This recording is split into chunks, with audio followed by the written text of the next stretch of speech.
the government will be using existing laws, which include preventative detention in live and imminent situations of domestic violence, of sexual abuse, of grooming of minors, to remove aggressors from the scene, thereby de-escalating the situation.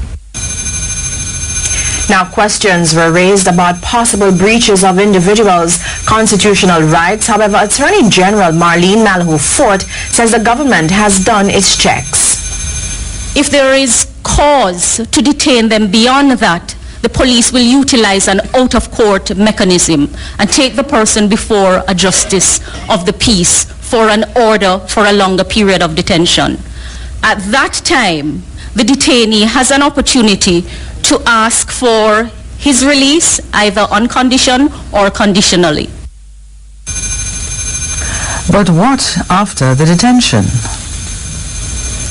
Be at ease. It doesn't matter how tough any measure that is announced sounds.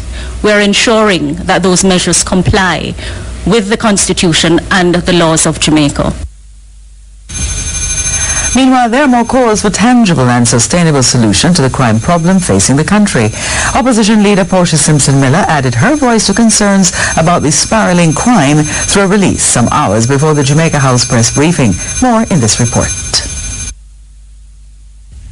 A nation in panic. It's how the opposition leader Portia Simpson Miller describes the general reaction of citizens in response to the ongoing crime wave. In a statement, she renewed concerns about the spate of violence against women and children, saying that she is troubled by the news and reports of abductions. This, she says, has added to the general upsurge in murders and has added to a state of panic across the island. The opposition leader says she's concerned that the crime wave will have a devastating effect on economic growth and development if it is not checked, which is why she's demanding a coherent and comprehensive crime plan from the government, contending that all the country has heard so far are empty promises and gimmickry. So what are the opposition leader's solution to the problem? Well, she pointed to the suggestions outlined by opposition Senator Lambert Brown last week, which she wants the government to seriously consider.